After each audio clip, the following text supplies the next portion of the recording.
Okay, thank you again. Welcome, everyone. I'm so happy to see all of you today. Thank you, really, thank you for being here. Uh, I think I have only 3 minutes, so I'm going to be as quick as possible. The theme of anocracy, that is something that I first experienced as I was a young teenager in my home country, Gabon. There was that joke that our elders used to tell us at the time. George Bush was president of the US, Jacques Chirac was president of France, and Omar Bongo was president of Gabon. And what our elders used to tell us is that those three presidents met at a summit, and George Bush said, in my country, whenever we have an election, we need 2 weeks before we get the full result. And Jacques Chirac said, in my country, we have the result the same very day. And Omar Bongo said, come on, guys, in my country, we have a result 2 weeks before the elections. At the time, I didn't really understood what that meant. And when I grew up, I was in a polling station and after election, and we were counting votes. And then someone from the Minister of Interior announced the result on radio. And as we were listening to the radio, we realized that the vote we were counting, they already had the result. So that was very magical. We were still counting votes, but they were already announcing the result on radio. So the question was, do we need to keep counting the vote, or we just have to stop here? They already have the result. Uh, and in some countries, I'm going to mention just some African French-speaking countries. We also have that kind of problem between what is written in laws in the constitution and what is really done. As I mentioned lastly, in Chad, the Article 81, which is something like compared to the 25th Amendment of the US Constitution, I think something like that. If a president is not able to exercise anymore in case of death or something like that, or resignation. In Chad, the one who is supposed to replace the president is the president of the National Assembly. But recently, I think last month, the president was killed. And as if everything was normal, his son just became the next president. And nobody had anything to say about that. The constitution really said that is the president of the National Assembly who should replace him, but nobody, his son became the president. In Burundi, like in many other countries, the constitution gives people the right to demonstrate, but in 2015, it was a kind of civil war, just people went on the street to demonstrate, and the government just sent police, and some of them were even killed. And I remember when I was in my first year as student in the law department, we discovered all the right that we had according to the laws and the constitution. And when we talk about us saying, oh, we have right, we have laws, we have the right to do this or to do that, our elders just remind us, okay, you have the right to demonstrate, you have the right to talk about this, but learn that police officers also have the right to beat you or to kill you or whatever. So that is when I first realized the dangers of anocracy, because you have the right to do this, but that can involve your life. That can mean that you can lose your life. You can really be in bad situation. Repression is also very important. So the question people often ask in my home country is Gabon a democracy or an autocracy? And because of that question, we often lose many important things, many important angles of reflection that we could have if we really analyze the question in terms of anocracy. And that's why I think we really need to be more focused on what those regimes are really are, what those regimes are really are, and consider them as anocracy Uh, and I'm happy that we can talk about those things today and see what the UN or the international community as a whole could do about that, instead of just saying, are they a democratic country or are they an authoritarian countries? So this is just the beginning. As I said, that was just the introduction, but I'm really happy to have this moment with all of you. Now I'm going to give the floor to Anja. I think, as I said, I didn't have enough time. I didn't have too many time because I was just introducing the session. Thank you for listening. And Anja, the floor is yours. Thank you. Thank you very much. And actually, you said it all, Gabriel. I think the danger, and while I'm start talking, I'm trying to share my screen, and of course, it worked beforehand, and now it doesn't work. Because what you're saying, the danger of anocracy is that there are sort of authoritarian, autocratic regimes hiding behind democratic institutions, and that is actually all that there is to say about anocracies. And so let's see if this works now. So what I will be focusing on, now it should work. You should see my screen and how to measure it.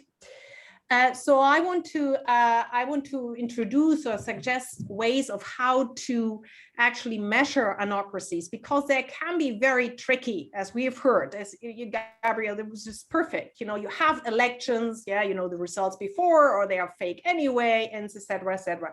So we're playing constantly the theater of democracy. We have the institutions in place, but they don't seem to work. So now this doesn't really, it's not.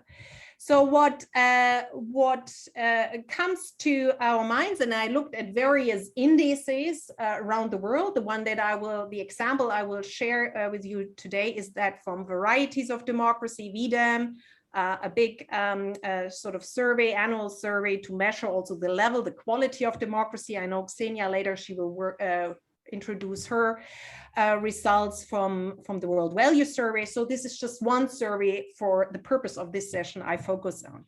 And what we see, of course, that the majority of countries currently around the world have democratic institutions. They have parliaments, they have elections, they have constitutions, they have even constitutional courts and all these wonderful things in place that we didn't have during the Cold War. That was a different situation. So when we look at anocracies, we have to look at how these institutions perform.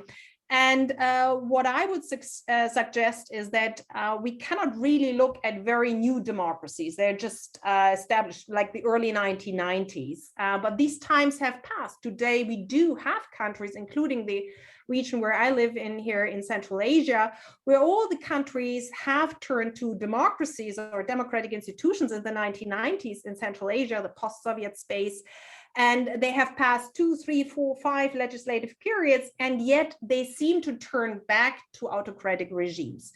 So one way of looking at it is, again, not whether the institutions are in place and whether elections are held, but how the level of corruption is usually called, but clientelism I see as a key measurement criteria to see to what extent it actually turned to an anocracy, how fundamental freedom rights are sort of upheld, and the level of accountability. Gabriel was mentioning it too. I mean, if there is a leader even killed or vanished, there is no level of accountability in these countries, and the level of trust. I know from an academic perspective, because I work on these issues, how difficult that is to measure. But I think we should start daring to do that. So, and because of the time, I just want to give you rather an incentive, an idea of Europe, because European countries, particularly those member states of the European Union, have always seen as sort of the benchmarks, particularly here in further east or in the larger Asian context. Often European countries are taken as a benchmark. And what I find very interesting, just to look at 4 countries that are already member in the European Union. As we know, the European Union can be an incentive to really progress with democracy. But it's interesting when you look at this scale. It's an updated scale from last year from the index from Variety of Democracy. This is where I borrowed the scale.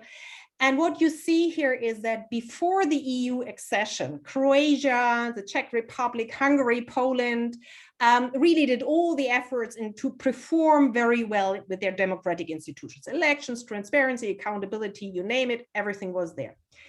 Then after the accession, when we look at the Czech Republic, Hungary, and Poland, we belong to almost the first wave in Eastern Europe. In the financial crisis in 2008, 2009, we could see already an erosion of democracy. Then the second big crisis that hit them, at least from the European perspective, was 2015, the way they dealt with refugees and migration. And then, of course, the current crisis. So it's very interesting to see in that scale that before accession, where they had to perform, well, everything went fine. And then after the accession to the European Union, there was a rapid decline in democratic performance. And Croatia is the recent example. You can see this very nicely here also with the dark blue line, etc. Gabriel, I think I exceeded the time already. I have one more slide just to give sort of an incentive.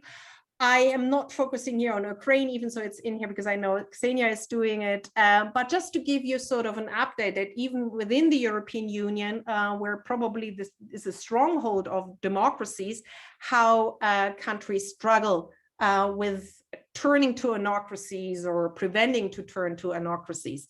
And yet what I would like to try to avoid, at least again from a research perspective, is to just blame everything on populism.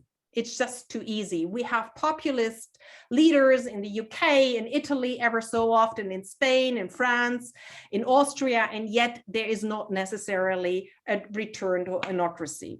So populism is something I'm taking out of the equation because it sometimes blindfolds also our research perspective.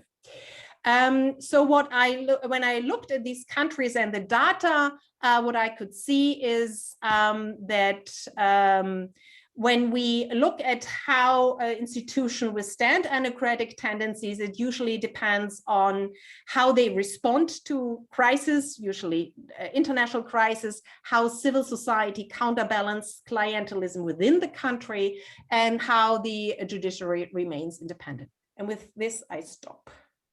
Thank you. Gabriel, how was I too long?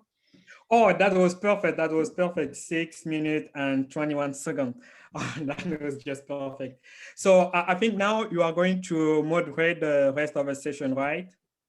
Yes, and I first have to get out here, and it's not easy. So because I don't have the list in front of me now, this.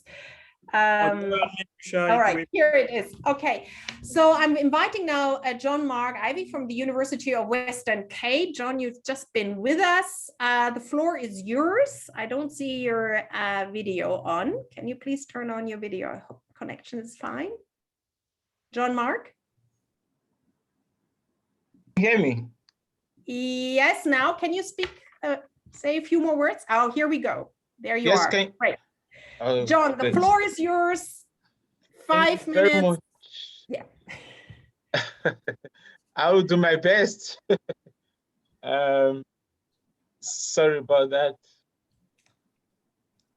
Yes, my talk, I'll try to keep it as short as possible. Relates to this interesting topic of anocracy. If you don't mind, I'm trying to get my screen. Okay, yeah.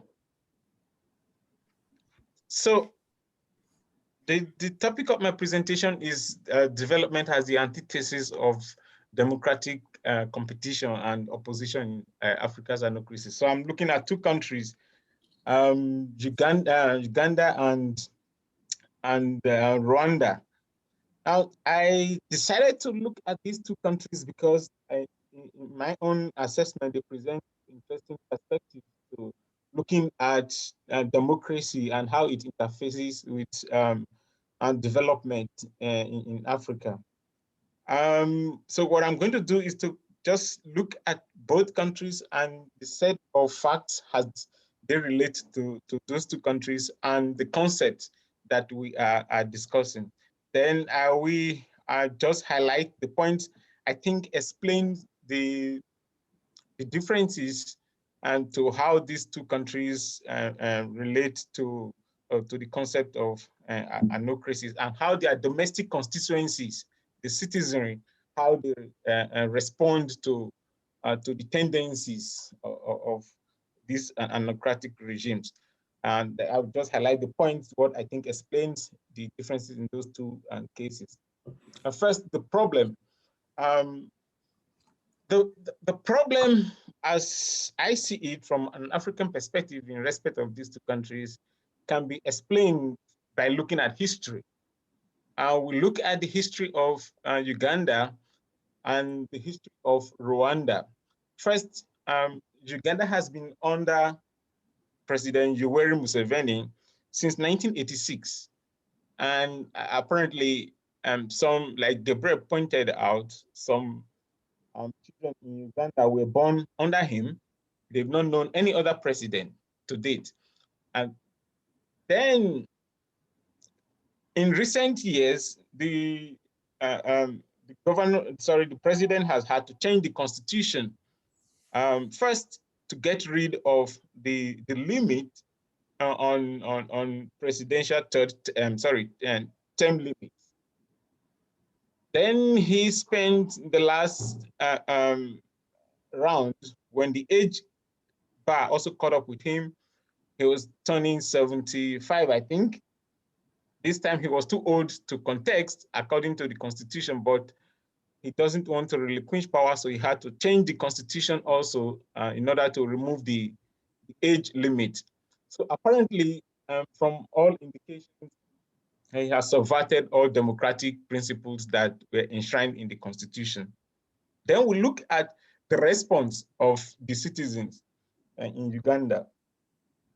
Then the neighbors who are Rwanda present an interesting example.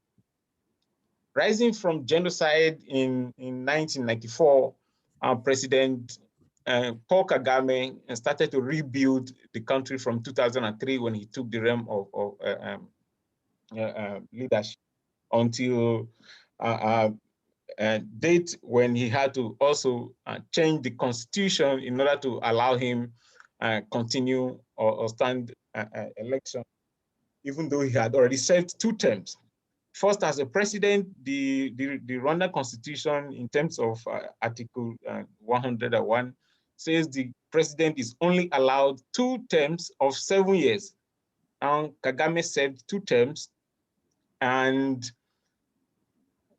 for whatever reason, feels that he needed to continue in office, and the constitution had to be amended in order to make that possible. His approach to amending the constitution presents a unique sort of contrast to Rwanda, where Yoweri Museveni resorted to a more autocratic and blatant and brazen manipulation of political office and the parliament to get the amendment to the constitution accepted. Now, if we look at Rwanda, first there was sort of an approach that was designed to give John Mark, I'm sorry, you have 1 minute left. Can you please wrap up? Okay, now Rwanda tried to give it a some legitimacy of some sort by conducting a referendum. They gathered more than 3.7 million signatures to legitimize the amendment to the constitution. That went through, and by the end of the day, it was upheld by both the 2 houses of parliament and then the Supreme Court. But the response in Rwanda was different from the response of the citizens in Uganda.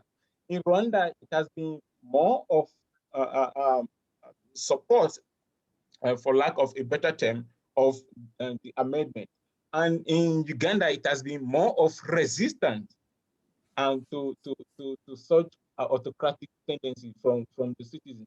But the response of the government has been brutal and more repressive in Uganda, whereas in the case of Rwanda, it has been more of passive if there's any resistance at all. And what I try to explain in my paper is that what explains this difference is the degree of economic, socio-economic dividend that flows from democratic reform that has taken place in Rwanda compared to Uganda, and that the people have become more amenable to these anocratic tendencies being manifested by their president. Thank you. I hope I've not. Yeah. Thank you very much, John Mark. I hope the message. And I certainly like the selection of your cases, because Rwanda often has also been seen as a success story for, remaining, keeping peace and building institutions, but it is de facto not a democracy. And Uganda the same way. Very interesting. I hope we hear more about it, but we move on to Asia. James Kim, you're next. You are a research fellow at the Asan Institute for Policy Studies. And I remember actually I visited that institute in South Korea one day. So good memories. James. Great. I hope you visit again once situation improves for travel.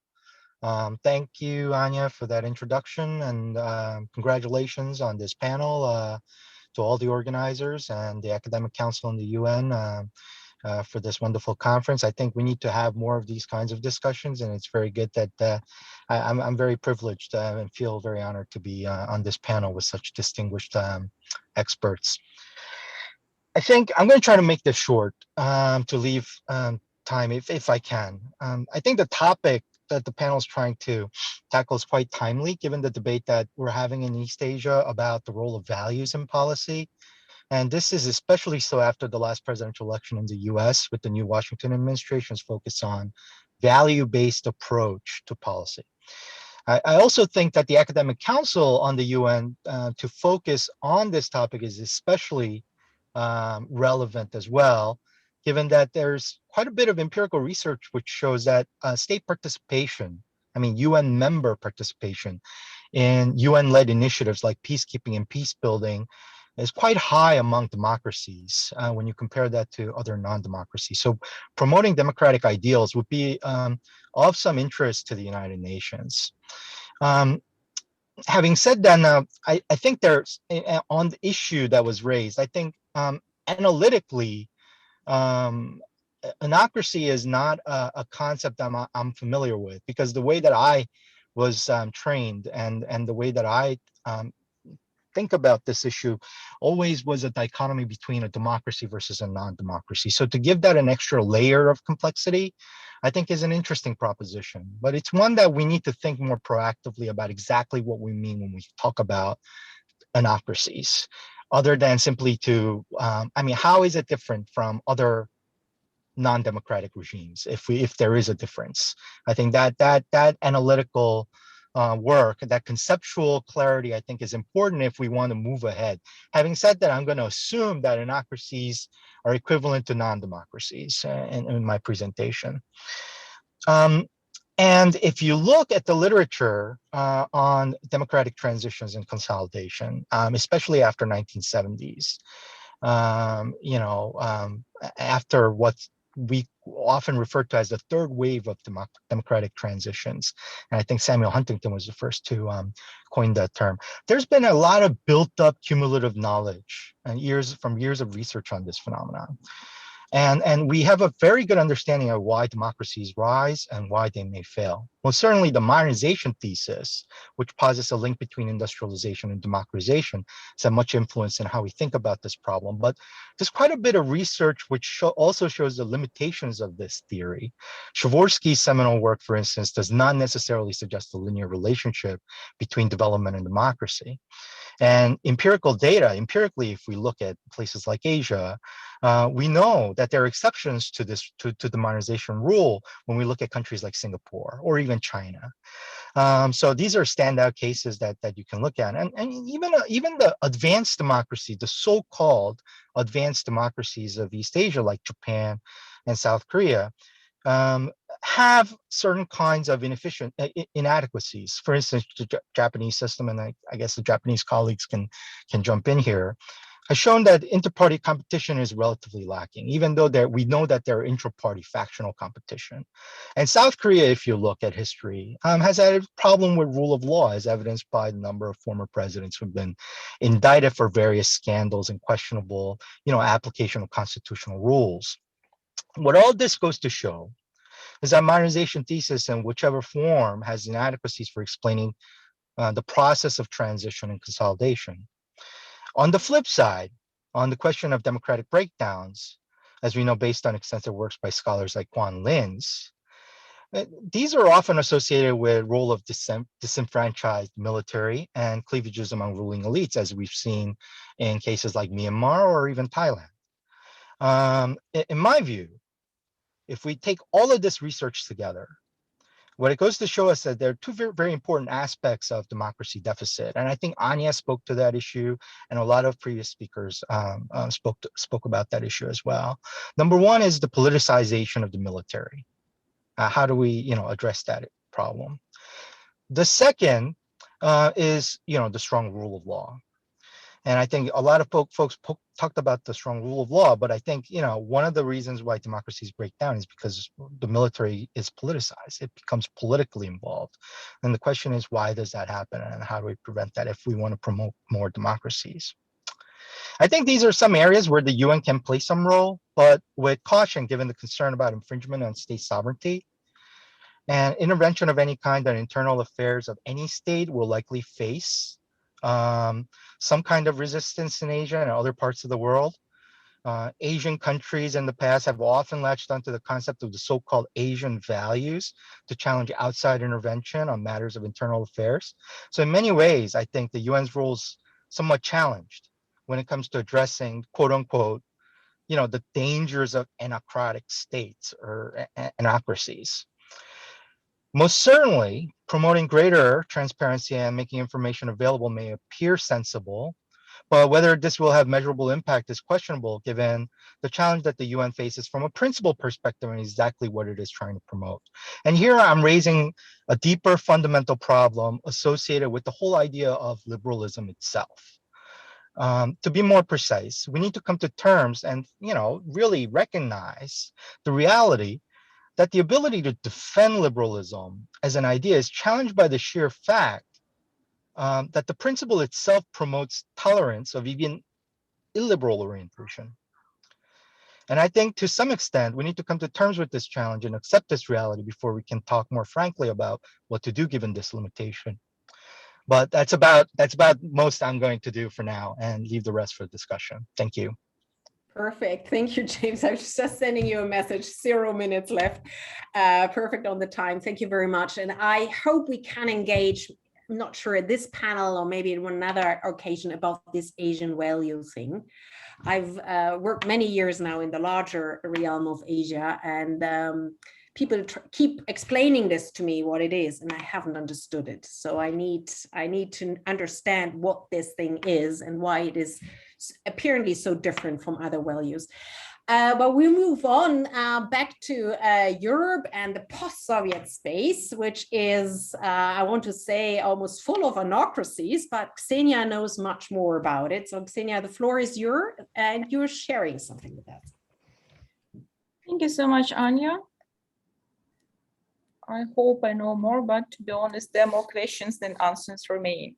So hello, everybody. I invite us on a short trip to the countries of post-Soviet Eurasia to look at the situation with anocracies and other regimes in the region. Given that all these regimes grew up from the totalitarian rule of the Soviet Union and the Communist Party, the first natural question which occurred was which of these countries can be identified as anocracies. Anocracy is very broadly defined as a regime which combines democratic and autocratic elements. And to be honest, in the rule of all of this regime, there is to a certain degree authoritarian or autocratic elements are present. So I went to look at the classification based on the Polity 4 project. It's based on the expert evaluations, and they calculate a score in the respectively regime type, which you can see in the left part of the chart, for all countries in the world. And here we selected 9 countries for which we have also data in the World Value Survey, and which I will later complement to compare. So according to polity, there are at least 3 countries which can be identified as consolidated autocracies. There are 3 countries which at the moment score as democracies, and there are 3 countries in the middle which are anocracies. This group of countries of anocracies, it was a bit a discovery for me because this group of countries is really very, very diverged. In terms of values, Tajikistan, Russia, and Ukraine score quite differently. In terms of the passes of democratic transition, Ukraine has been doing much more in this respect. Russia was less successful, and lastly, Tajikistan was probably, at least according to other existing classifications, is often considered as autocracy.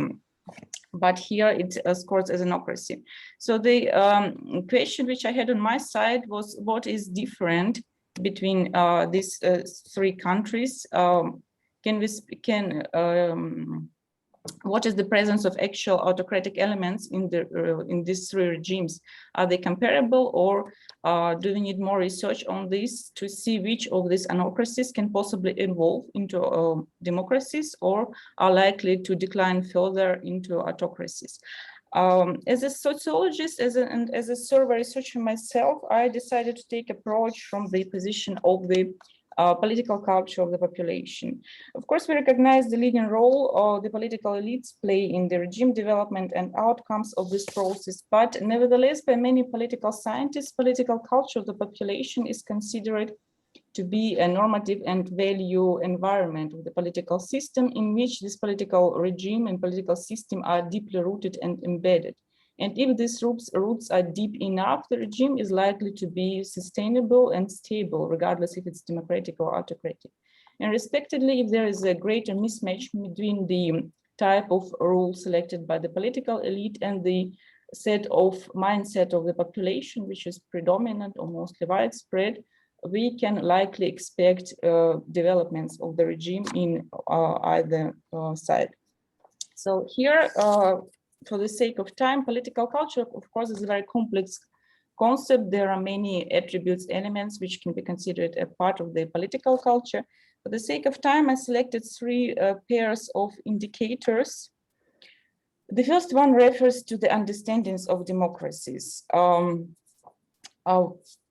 the World Value Survey, we observe quite high levels of nominal support for democracy in all countries all over the world. But the question which popped up recently was, what exactly citizens mean when they say that they support democracy? And to look into this a bit further, in the World Value Survey, we have been offering to our respondents a set of statements which describe how things can happen with respect to their rights, with respect to economic policies, civil liberties, and other things. And all respondents have been asked whether each of the listed features are essential as a characteristic of democracy or rather not. And based on their responses, we have built 2 indexes. One of them is index combining liberal notions of democracy, which defines democracy as civic freedoms that entitle people to a self-determined life and give them voice and vote in politics.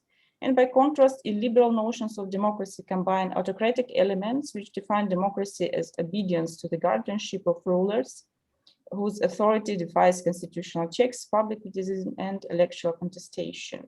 As we can see from the chart, misperceptions of democracy are widespread in many post-Soviet countries. So why these misperceptions are dangerous? For many reasons, but foremost because their prevalence in the people's mindset actually acts as a reinforcement of an authoritarian regime or makes autocratic elements in the country's governments legitimate.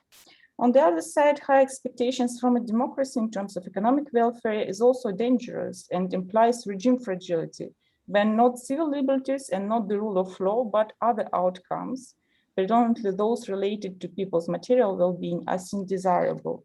And in such cases, a non-democratic regime might be supported by the population very well, as long as it can deliver the basic requirement level of well-being. The second element which we looked at was the political trust, or exactly the type. I just want to remind you, you have 1 minute left, please. Yeah. Sorry. Okay, thank you. The other element which we looked at is the prevailing pattern of political trust. And here we built a scale based on the distinction between citizens' ability to trust or not to trust and the trustworthy or not trustworthiness of the agent of trust. We use the WS-based political trust index as a proxy for citizen trust and the 6-component good governance index based on the World Bank indicator as a proxy for the political system trustworthiness. As we can see in many Central Asian, but not only, also that countries, a quite widespread pattern is compliant trust. So it's trust which citizens trust when the system is not delivering. This trust is a case when too much trust is bad and when high level of trust can actually have negative consequences for the country's development. Most importantly, in terms of anocracies and regime changes, compliant trust does contribute to the consolidation of the existing regime, but doesn't stimulate government's accountability and the improvement of the performance of public institutions. And in the last set of indicators, we went to look at the participation as a part of element of political culture. And here we looked at the patterns of conventional and unconventional participation. And here we can hit two major groups among the post-Soviet countries. One on the left side, these are those where either non-participant culture or compliant participation is widespread. And on the other side, Ukraine, Georgia, and Armenia are more characterized by patterns of active participation. At the end, we tried to put all this together. This is a slightly reduced model, of course. As I said, political culture is a very complex concept. There can be many indicators put here.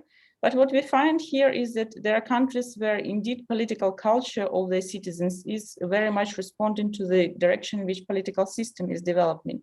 Like cases of Armenia and Georgia, these are those examples of democratization process where it is likely to be sustainable.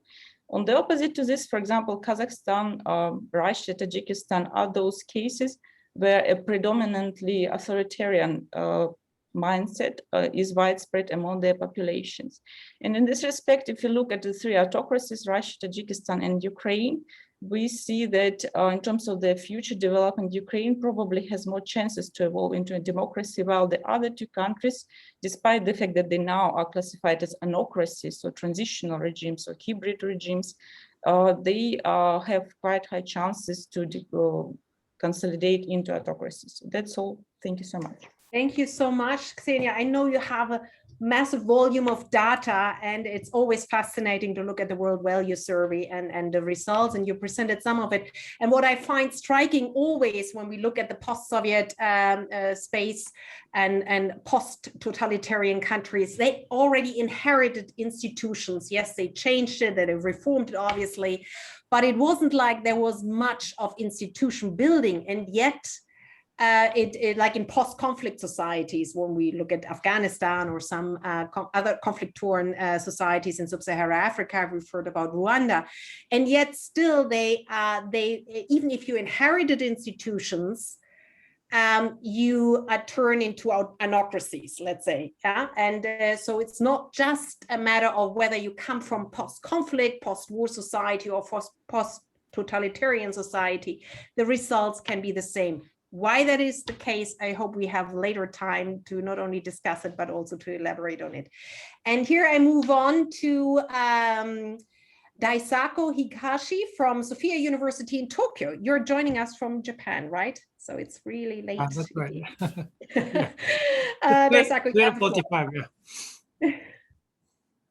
Okay, thank you very much. Yeah, and yeah, let me finish. Hopefully, yeah, let me share my slide, and I will finish hopefully by 7 minutes. That I got the guidance.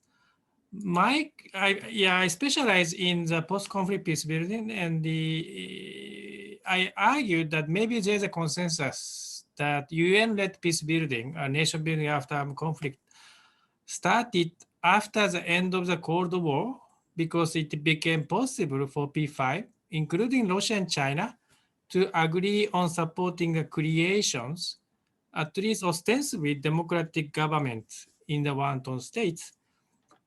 And the question I want to propose today is whether or not it's still possible for the UN Security Council to cooperate on peace building effort in wanton state when the United States and China might start a very global competition between the democratic regimes and autocratic regimes. And I don't have any specific answer. Somebody might argue that it might be very difficult because China might support kind of creation of like at least autocratic state or anocratic state. But some people might argue that it's still possible. But if that's possible, how? Or this is the question that I want to pose today. I'd like to make some. I'd like to show some engagement about myself about the post-conflict peace building process to give you some idea about or hint about how it could be possible or it might be not possible. In terms of the Iraq, as you know, Iraq entered the all civil war around 2006 because of the Secretariat conflict. They also had a kind of civil war with the ISIS starting from like 2014. But after they clear kind of victory over the ISIS.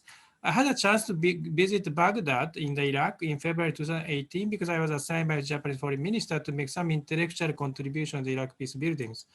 So I had a 1-hour discussion with Mr. Maliki, the vice president who represents like a Shia, and also Mr. Nujaifi, who is the vice president representing like a Sunni, and Mr. Alawi is another vice president who representing kind of secular political parties, and also Mr. Ala Talabani, who was the head of the Kurdish political party. I also had some discussion at Al-Nahran Center in Baghdad. After I finished my first visit, there was an election in Iraq, and Abdel Mahdi was selected as a prime minister in October 2018. And I had another chance to visit Iraq in February 2019 to have individual discussion with like a former Prime Minister Abadi, who fought against ISIS, and also again Mr. Maliki, Mr. Hakim, and also Mr. Alawi, the Vice President, represent the secular political party. And also I had some lecture in the Baghdad University to have some discussion with like a political scientists and also students in the Baghdad universities. And I got some understanding that there's shared awareness in the Iraq that national reconciliation to overcome sectarian rivalry among Shia Sunni Kurd is very crucial for stability in Iraq. But at the same time, it was kind of striking that there's a consensus that both Iraqi political leaders and the Iraqi people embrace the democratic system. There was not so much doubt in terms of in having a democratic system, while they have some demand for the reform of the electoral systems. But they at least embrace the democratic system in the Iraq, even though they might have several civil wars. I also had a chance to visit South Sudan as I was assigned by Japanese foreign ministers again. And I went to the capital of the Juba to interview like a first vice president of South Sudan, minister in the cabinet affairs, minister of higher education, president of Ebony Center, who steer national dialogue, head of the office, and also he got special envoy for South Sudan who mediated president and the vice president. And also I got some lecture to have a discussion with an audience or a student over there. And I observed that civil war in South Sudan from 2013 to 2018 was basically military fighting over the political powers and natural resources between the President Kiir and the Vice President Mashar. But it was possible for them to make kind of peace agreement in September 2018, mainly because I argue that there's no serious difference of ideology of the governance.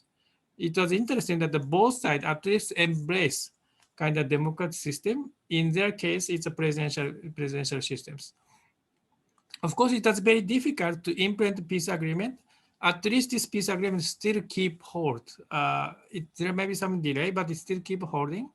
And I think one of the reasons is that there is not so much difference in terms of the ideology of the governance. But in terms of in case of the Afghanistan, the situation is totally different.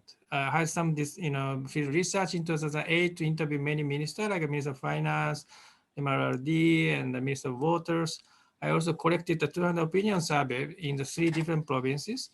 And I found that there's kind of consensus that overwhelming majority of Afghan people believe they need to have some political settlement or reconciliation with the Taliban.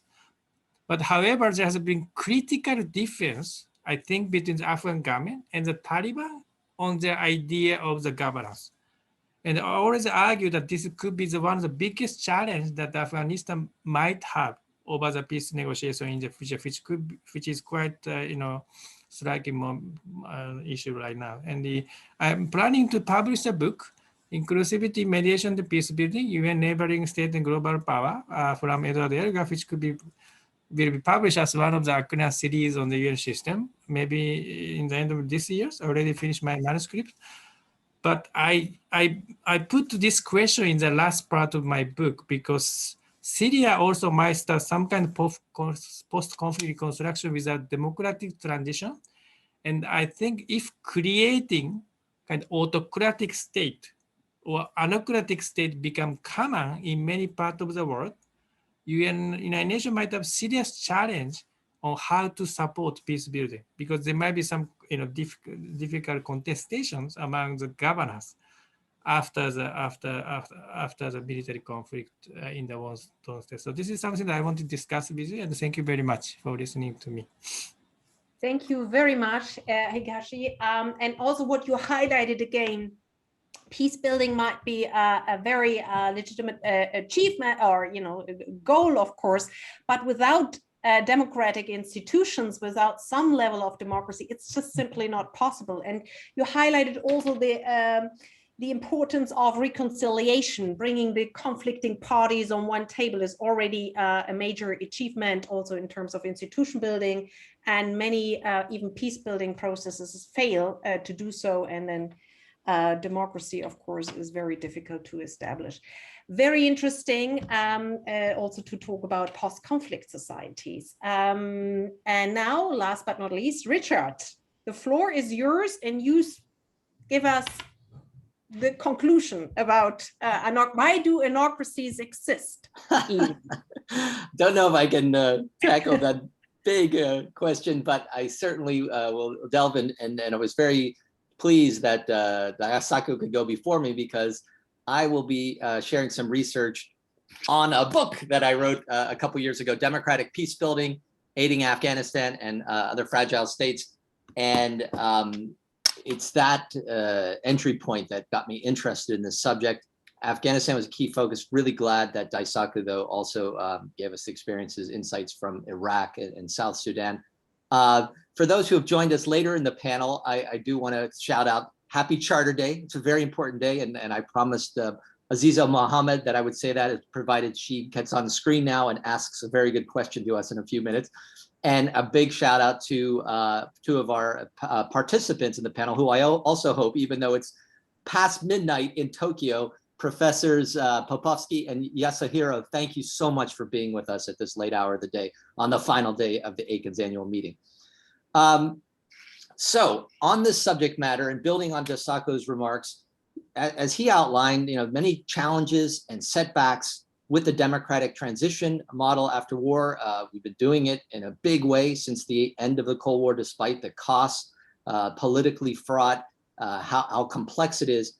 So as a result, no surprise that our community, scholars, policy researchers have put forward many alternatives to this democratic reconstruction model for the UN and international peace building, designed, of course, to facilitate and manage democratic transitions away from autocracy and violent conflict. One of the preeminent scholars that is quite cited regularly, Roland Paris, came up with the notion of liberalization is being inherently tumultuous and conflict-inducing, a process that's capable of undermining a fragile peace. So he coined the term institutionalization before liberalization, IBL, as a more suitable alternative to democratic, the traditional reconstruction model as carried out by the UN and other international partners. This model builds on his earlier strategic liberalization approach that aims to preserve the liberal internationalist goal of transforming conflict-ridden societies into market democracies while minimizing the destabilizing effects of liberalization in the short run. Some of its main features include wait until conditions are ripe for elections, designing an electoral system that rewards moderation, and promoting good civil society. He builds from there. I'm so glad that Daisaku got into our shared favorite case and country and people of Afghanistan, because the other model I'd like to highlight is from a famous leader and thinker on these issues, Lakhdar Brahimi, and his famous light footprint approach.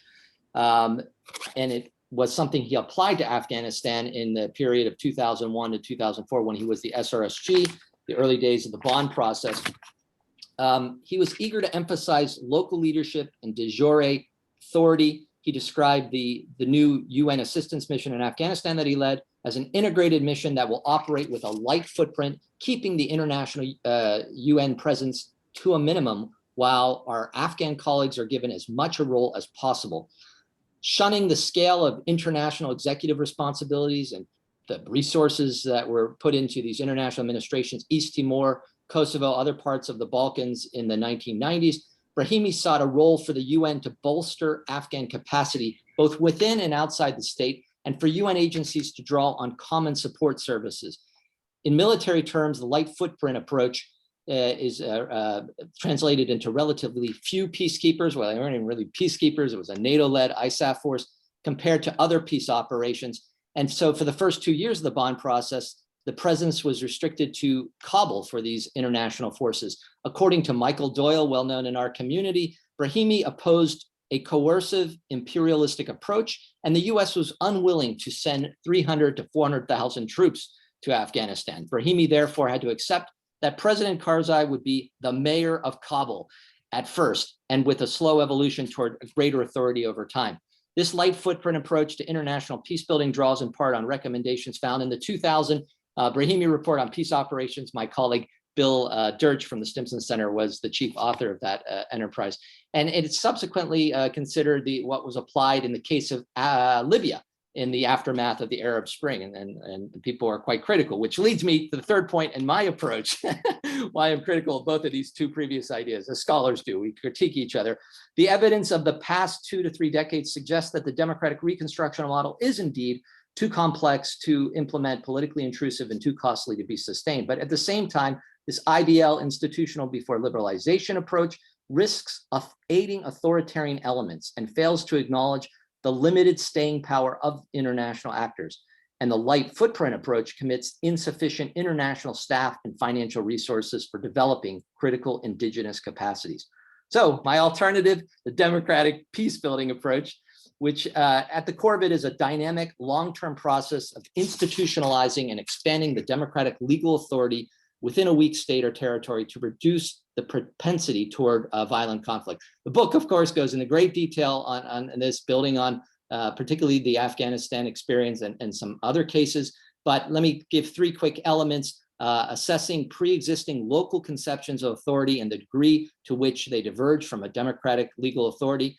And it puts locals in leadership roles and invests in seriously in their local human and institutional capacity from the outset. These 2 first elements are about really a hybrid approach. You don't just force outside Western forms of liberal democracy on them overnight. You work from existing authorities and you build their capacities. The third, on the international plane, favor multilateral approaches through the UN that ensure political neutrality, technical competence, cultural sensitivity, and burden sharing. If we have time to discuss Afghanistan, I can give you a million reasons that my country and other Western powers made very strategic errors early on, against Brahimi's wishes, by the way, and led us to where we are today with the current withdrawal and the mess that's going to follow.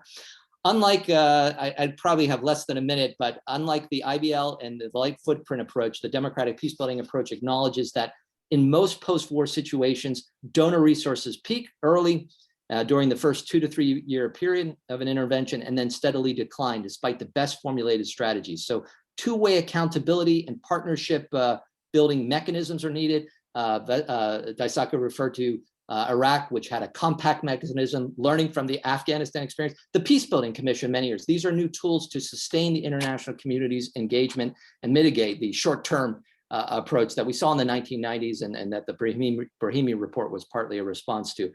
Final points are that a more realistic approach is one that front loads comprehensive democratization after war to signal to would-be spoilers that political change is inevitable and to provide hope to the general population. You need to skillfully build on traditional forms of governance where they exist with a conducive timetable and ensure continuity with medium and long-term steps to strengthen peace and democracy. let me stop there. And again, I hope during the discussion, we can even analyze this current situation in Afghanistan, because if this goes in the direction it seems to be going, it's a bad day for democracy promotion, a business, and dealing with this issue of anocracy. Thank you very much, Richard. And I actually wanted to start this last 15 minutes of discussions that we hopefully have here with the question, are anocracies the new normal? But now, after your intervention, I want to highlight that we, as academics in particular, we might have to focus more on the successful cases. We have heard again of many of the non-successful cases. I mean, when you bring up Sudan, South Sudan, or Afghanistan, it's unbeatable. You don't know where to start, and you're all right. But in order to really make a difference, I want to draw back on also a few cases that Kseniya has mentioned. There are some countries, now in that case in the post-Soviet space, but we also have it in sub-Saharan Africa, which actually made it to something that we would, I'm not sure yet, consolidated democracies, but sort of resilient democracies. And what made the difference? Because particularly the post-Soviet space is a very interesting laboratory. You have some countries all emerging from the same totalitarian regime. Some went straight back to autocracy, like Turkmenistan, also Kazakhstan, and others went to democracy. So it's fascinating to study these cases. And I think the same is true for sub-Saharan Africa or for Latin America, where all emerged more or less out of the same trouble. And some made more progress than others. And I would highlight, in order to better understand what to do, even in the very tough cases like Afghanistan, to maybe study and focus more on the successful cases in order to understand what we have to make difference. And certainly, Richard, what you were saying, long-term approach always works better. But I leave it there. So I'm changing my initial question. There's already one on liberalism on the chat box, but I want to give the floor to whoever wants to intervene, and you can just turn on your microphone.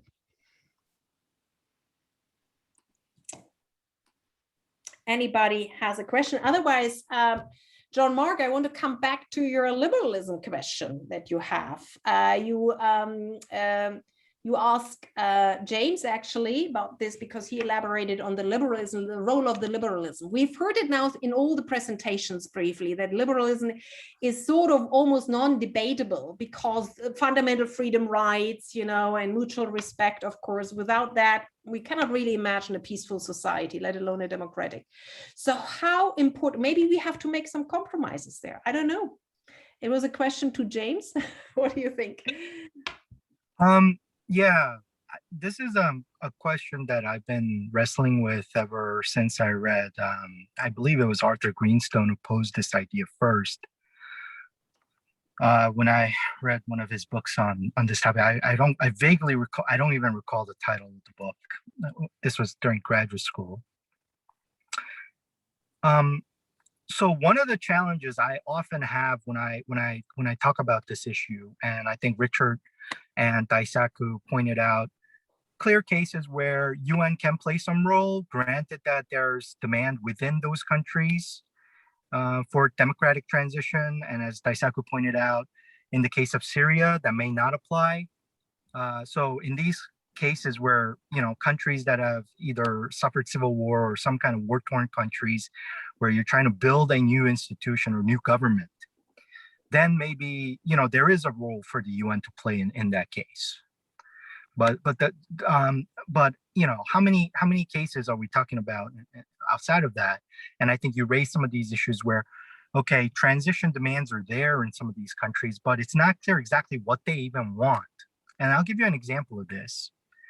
I was in Cairo right after the elections, and what was interesting was I was briefing a new group of diplomats at their foreign affairs ministry.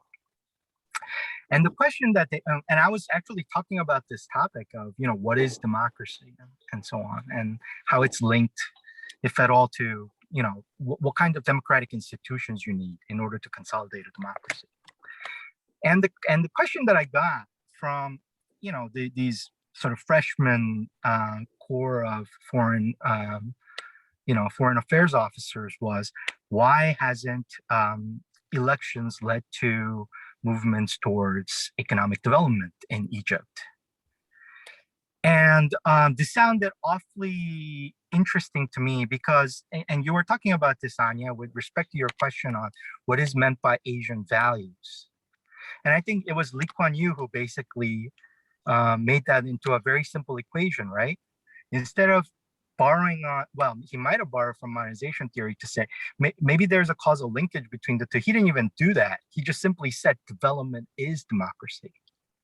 And I think that's part of the Asian model, not all of it, but part of it. One that seems to have salience in a lot of the developing parts of the world, where people think, maybe because of monetization theory or some other sort of preconceived notions about what democratic countries are in the first world, that prosperity is linked with democracy. And this is also interesting that a lot of the problem we're having with populism today and democracy deficit and the debate surrounding that, the question is always about prosperity and the distribution of public good and economic welfare. It's very interesting to me that that's one of the focal points that a lot of different people in different parts of the world go to, number one. Number two, and I'm going to end with this, if we accept Amartya Sen's argument that democracy is a universal value, I think all of this argument just falls to the side. It's not that important anymore. And it's the point that Daisaku made with the case in Iraq, that if you give a people a choice, any culture or any background, choice to choose between, in participating in decisions that affects their lives versus a case where they don't have that choice. Sen's argument inevitably is that people will always choose the one where they have that choice. Absolutely. If that is accepted as a universal argument, then I think we can have this kind of discussion about, how do we then make democracy work? But right now, I'm not sure we're there yet. And I think because there are a lot of problems about misconceived notions about what democracy is and is not. And I think even that fundamental problem, and I really don't know how to get over that. That's almost like an existential debate. I'm not sure that we could really have at all, even. But it's a challenge. I'll leave it at that. Thank you very much, James. More More discussion. I have 3 people on the list. I can also put Higashi. I have Richard first, then John Mark, Asisa, and then Higashi. You want to? Yes, I put you on the list. Richard. Great, and I am going to hope that Daisaku, because you'll have plenty of time to prepare your thoughts, will take the question from Aziza, which is in the chat box. And I definitely want to hear from John Mark, so I'm going to be brief, but I actually have a point that I was surprised nobody brought up the heyday, the golden period of the UN on democracy promotion. And this is going to be turned into a question for Jean Krasno, who was executive director of ACANS in the late 1990s when this period was taken off. The Community of New and Restored Democracies in the 1990s, Madeleine Albright's Community of Democracies launched in 2000. This led to, though, the UN Democracy Fund in the early 2000s, UNDP and DPA in very practical ways, short and longer term electoral assistance, and then, of course, civil society, media, the broader issues of democracy promotion. My favorite, I got to put a plug in for another report, the Human Development Report of 2002, Deepening Democracy in a Fragmented World. The fact that the UN is having major publications on democracy was a big sign of the time. So the question for Jean, then others to jump in, what happened? We had such a growth period, and as we grapple with this issue of anocracy, it's very much linked back to what did we do wrong, international organizations, and what needs to happen next. Right, now, I actually have John as next, but John, can you give the floor to Asisa from the audience first before he, yeah. Okay, Asisa, can you, you have put your question, but maybe you want to express it. Yes, well, thank you. I feel like a VIP. You are. No, I'm the least important person here. Although, thank you for the shout out, Dr. Ponzio. So hopefully this isn't too much of a basic question, but I do share my fellow Canadian Professor Paris's concerns about democracy and whether or not it's suited, particularly well suited to a fragile context. I mean, at the best of times, a good election is openly conflictual in debates, and you bring up a lot of issues and you tackle those hard issues quite openly, but often lacking diplomacy. So I'm not quite sure that's really helpful when you're trying to heal wounds after a conflict. So perhaps the panel could flesh out a bit how you can make democracy safe. What is your suggestion, Aziza? You say maybe it's not the best way right after conflict to have elections and multi-party system. What is your guess? We want to hear any ideas go. You know, we're still in an era of anocracy, so. Yeah, this is not why they pay me the the medium bucks at the World Bank. Oh, goodness. Well, maybe you can come in later. We still have a few minutes for discussion, but it would be great to hear your thoughts on it. I know when John Mark, you have been raising your hand, and then I have Higashi. John.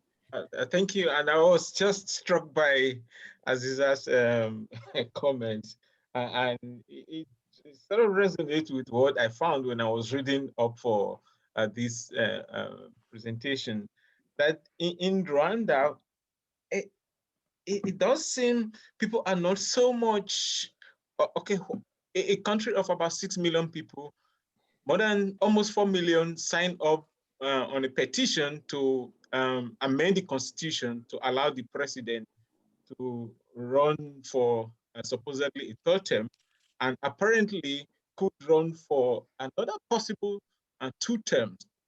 And the recurrent explanation was that the country had just emerged from conflict, genocide, and people are much more interested in peace and stability, that they think President Paul Kagame sort of has become a symbol of that stability and opportunity for progress.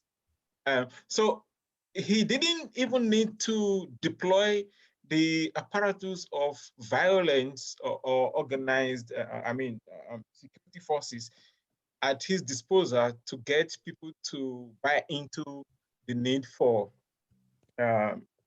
amending the constitution. And of course, he ran it through referendum and what have you. But that contrasted very differently to Uganda, where Museveni has been there, and socioeconomically, in terms of a performance index, he has not done well. And people's reaction has been very spontaneous and a pushback against such attempt to perpetuate himself in power. Of course, they did mention that there is no strong opposition in Rwanda, and what explains that, I don't know, but people were really quick, from what I've read, to point to his achievements and the progress they have made since the genocide, compared to their neighbors who didn't go through that experience. And so democracy sort of took a backseat in terms of the hierarchy of their immediate needs. I'm not talking from a scientific survey, but from what I've read, what people wrote about, and general literature about the presidential third term in Rwanda and why it seemed to have proved successful. All right, I'm looking at the time. We're running out of time, and I still have a few people on the list. John Mark, it's fueling into the whole debate. Thank you very much. Yes, I actually have Higashi Daisaku, and I have Jean Krasno. So Higashi, please go ahead. Be very brief. I think the question by Ms. Aziza is one of the fundamental questions for the post-conflict peace buildings, and And Laurent Party argued that it's better not to have election, maybe at least for like 10 or 20 years before they created like a institution first. And I agree with it, but at the same time, I agree with Anja that it's also important for us to have some successful cases as well. And if you look at some kind of successful cases like East Timor, Sierra Leone, Liberia, Cote d'Ivoire, or even Liberia, they still maintain some level of the democracies. Of course, there are many countries that like Rwanda, Uganda, which might establish kind of stability without very purely a democratic system, but also we have some cases that they succeed in having some stability, but also having some democratic elections. So I think we need to give some kind of choice for the local people, and maybe United Nations might be able to support the framework that the local people might agree. And when China becomes more and more strong, we need to have that kind of flexibilities in terms of how to support post-conflict peace building in the different or like kind of flexible manners. My last comment, maybe I really appreciate I can meet Jean Krasno today because when I published my first book, Challenge of Construct Legitimacy Peace Building, Afghanistan, Iraq, Sierra Leone, and East Timor, I had no time to go to the field research in the Sierra Leone, so I depend really on your field research or the opinion survey you conducted. So thank you very much for that. Thank you. And I'm running against time. I have only 5 minutes left and they will close the session. Jean Krasno, you have the floor, and then I give the last few seconds to Aziza. Okay, I will be super quick. Richard, you've asked me the existential question, so I don't know how much I can really add to the challenges, but leadership, it comes to mind right now. And not only leadership in the major powers or the middle powers, but within the UN itself, the SRSGs, there's been a real examination of how do we prepare leaders, how can the UN help develop leadership, and it really has to also be supported by the major powers. And we've seen a withdrawal from the financial support. The Peace Building Commission is fantastic and it does really good work, but when you look at its budget, it is so small. It really needs a lot more support, and that really falls back on leadership and garnering the international system to support that. So I'll leave it there. And I have another panel in a few minutes. Yes, right. That's why we have. Thank you for joining us. Yeah. Last word to Aziza. You have the solution, please. No pressure. All right. Well, thank you very much. And I hope I don't disappoint you.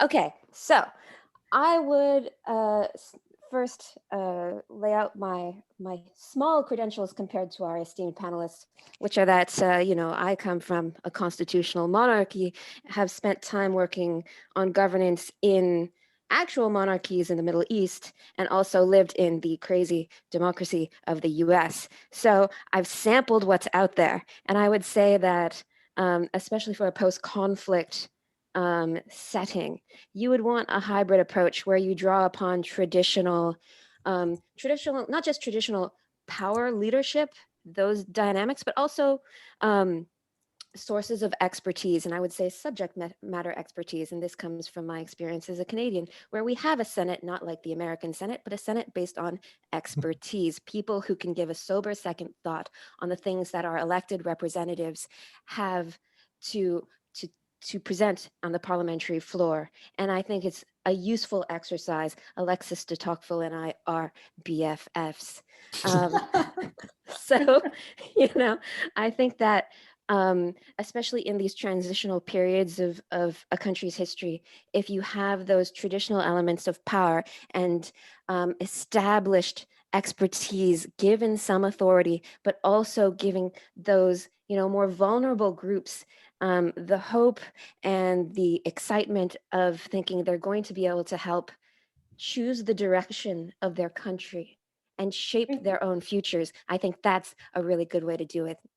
Thank you. And what you highlight is the transition period, setting up the institution, first performance of the institution is absolutely crucial for the later process. And I think when we look into why some countries after 10, 15, 20 years become anocracies, we will find the root cause in the beginning.